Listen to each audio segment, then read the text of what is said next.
আসসালামু আলাইকুম ওরহমতুল্লাহি ওবরকাতুহু। সম্মানিত দর্শক, রাষ্ট্রপতি জনাব শাহাবুদ্দিন চুপ্পুর সঙ্গে আমাদের প্রধান উপদেষ্টা ডক্টর মোহাম্মদ ইউনূসের যে মনস্তাত্ত্বিক দূরত্ব এবং সেই দূরত্বের ভয়াবহতা সম্পর্কে আমরা কম বেশি সবাই জানি। তাদের মধ্যে কি হয়েছে সেটা আমরা জানি না। আপাত দৃষ্টিতে আমরা যেটা দেখলাম সেটা হলো যে জুলাই, আগস্ট গণঅভ্যুত্থানের পর যখন ডক্টর মোহাম্মদ ইউনূস সরকারের অভিষেক হলো, সেক্ষেত্রে শাহাবুদ্দিন চুপ্পু তিনি সরকারের অনুগত রাষ্ট্রপতি রূপে তিনি সকলের শপথ বাক্য পাঠ করালেন এবং যতটা অপমানিত হওয়া যায়, যতটা লাঞ্ছিত হওয়া যায়, ঠিক ততটা অপমানিত লাঞ্ছিত হয়ে তিনি অনেকগুলো বিষয় মুখ বুজে সহ্য করলেন। বিভিন্ন দূতাবাস থেকে তার ছবি সরিয়ে ফেলা হলো। তাকে বঙ্গভবন থেকে বের করার জন্য মবের সৃষ্টি করা হলো। অকথ্য, অশ্লীল, অশ্রাব্য ভাষায় তাকে গালাগাল দেওয়া হলো এবং তিনি চুপ থাকলেন।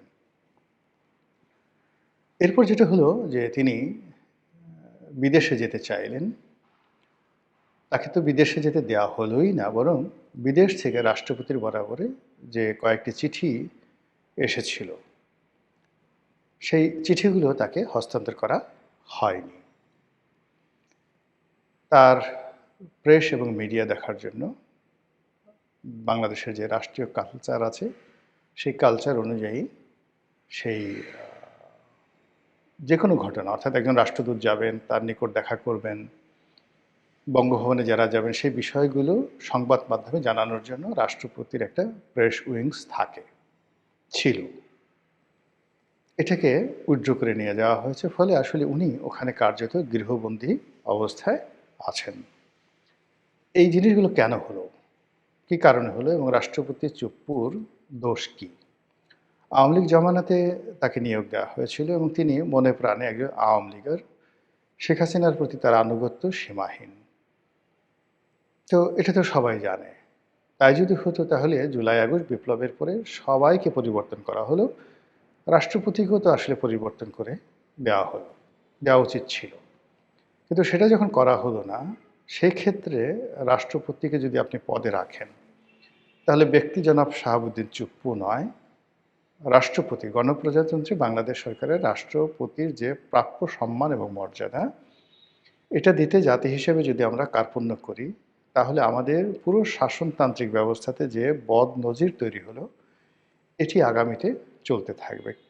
সেই কাজটি ডক্টর মোহাম্মদ ইউনূসের জমানাতে প্রবলভাবে হলো। রাষ্ট্রীয় যখন প্রোটোকল প্রদর্শন করা হয়, সেখানে রাষ্ট্রপতি ১ নম্বর ব্যক্তি। তিনি মঞ্চে উঠবেন, বাকি সবাই থাকবেন। এবং এখন যদি প্রধান উপদেষ্টা বলা হয়, তাহলে এটার অন্তর্নিহিত সত্য কী?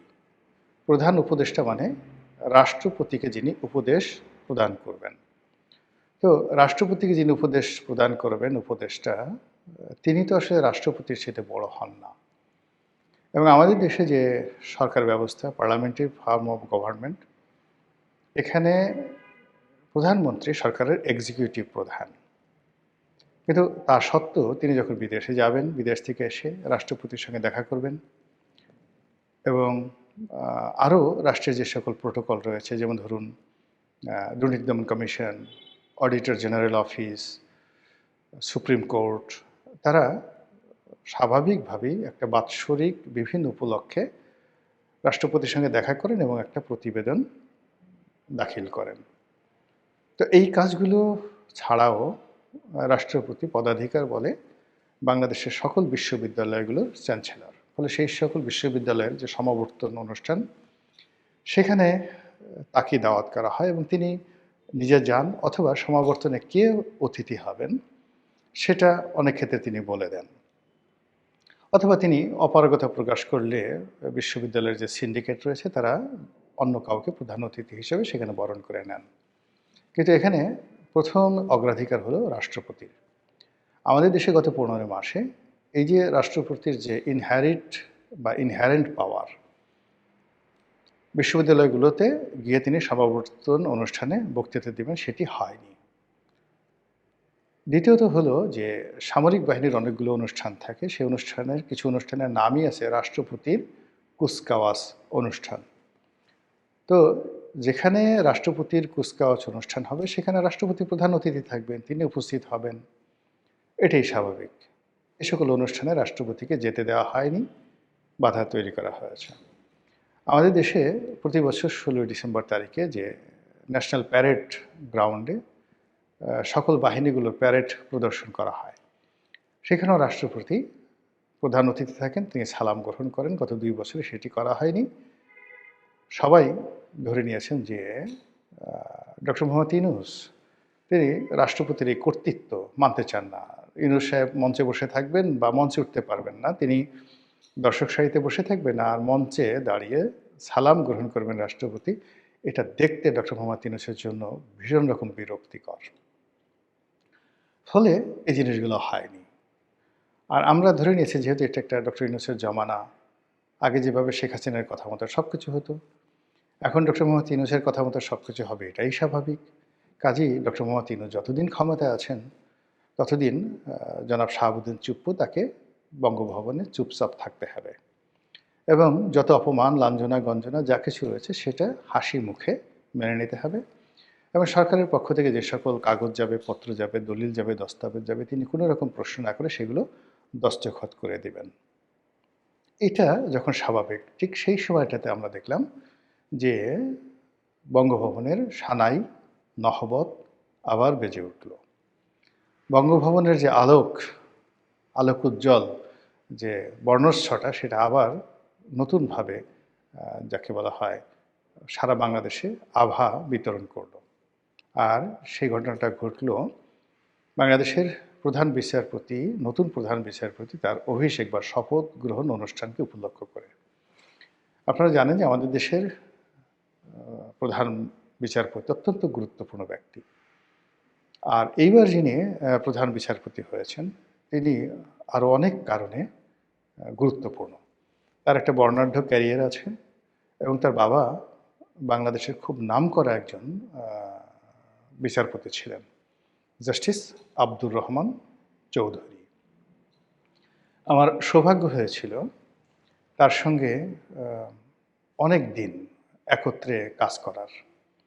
আমাদের একটা সাংস্কৃতিক সংগঠন আছে, মানে আমি আগে খুব অ্যাক্টিভ ছিলাম, এখন অতটা অ্যাক্টিভ নেই, কিন্তু যখন আমি কলেজে পড়তাম তখন সেই সংগঠনটির সঙ্গে আমি খুব যাকে বলা হয় ওতপ্রোতভাবে জড়িত ছিলাম বিশ্ববিদ্যালয় জীবন পর্যন্ত, টানা ৬-৭ বছর। সেই সংগঠনটির নাম হলো তমুদ্দুন মজলিস। তো জাস্টিস আব্দুর রহমান চৌধুরী তিনি এই তমুদ্দুন মজলিসের একজন মেন্টর ছিলেন। আর তিনি যখন ছাত্র ছিলেন তখন সেই ৫০-এর দশকে প্রিন্সিপাল আবুল কাসিমের জমানাতে তিনি আমারই মতো একজন কর্মী ছিলেন তমুদ্দুন মজলিসের, এবং সেই কথা বলে তিনি গর্ব অনুভব করতেন। তো তার আছে বর্ণাঢ্য রাজনৈতিক অভিজ্ঞতা, মানে বর্তমান যিনি প্রধান বিচারপতি তার বাবার আব্দুর রহমান চৌধুরীর বর্ণাঢ্য রাজনৈতিক অভিজ্ঞতা। তিনি আইনজীবী হিসেবে খুবই প্রমিনেন্ট ছিলেন, বিচারপতি রূপে খুবই প্রমিনেন্ট ছিলেন, এবং সবচেয়ে বড় কথা হলো তিনি একজন ভাষা সৈনিক ছিলেন। ৫২ ভাষা আন্দোলনের একজন অগ্রগামী নেতা ছিলেন এবং ওই সময়টাতে সম্ভবত তিনি ডাকসুরও নেতা ছিলেন। খুব উঁচু বংশের লোক, গায়ের রং, চেহারা সুরত দেখলেই আপনার কাছে মনে হবে যে এরা আমাদের মতো অর্ডিনারি বাঙালি নন। তো সেই ভদ্রলোকের সন্তান এখন বাংলাদেশের প্রধান বিচারপতির ছেলে বিচারপতি।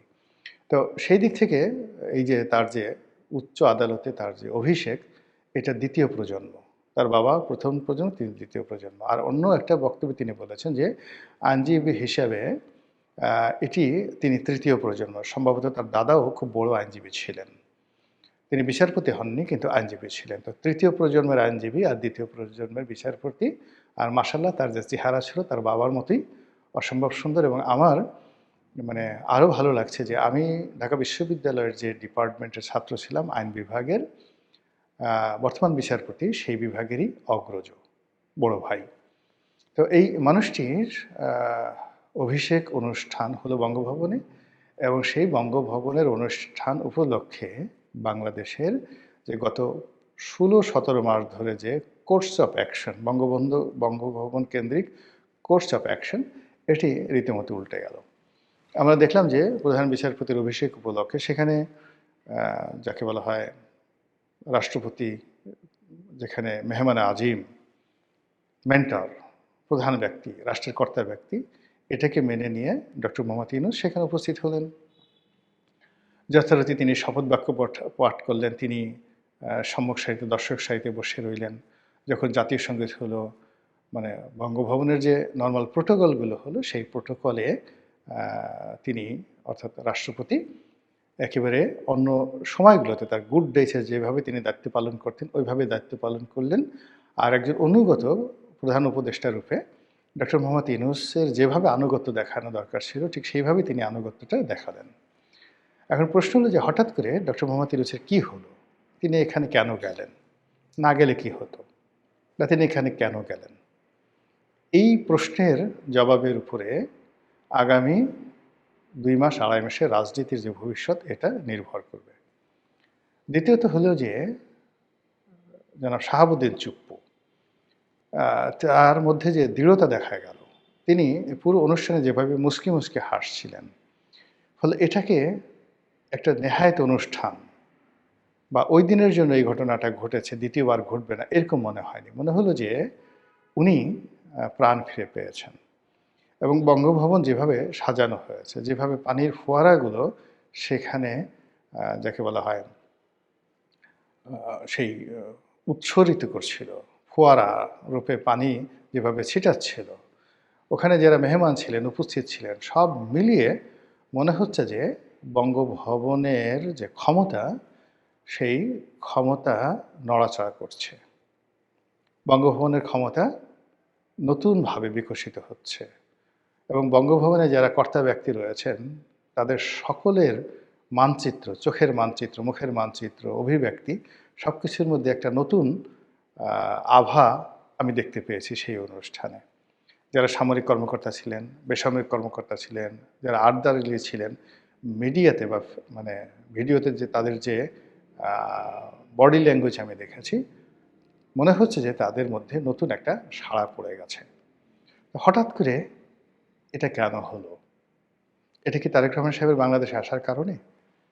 এটি কি একটা নতুন গণতন্ত্রের যে অভিযাত্রা সেটির কারণে?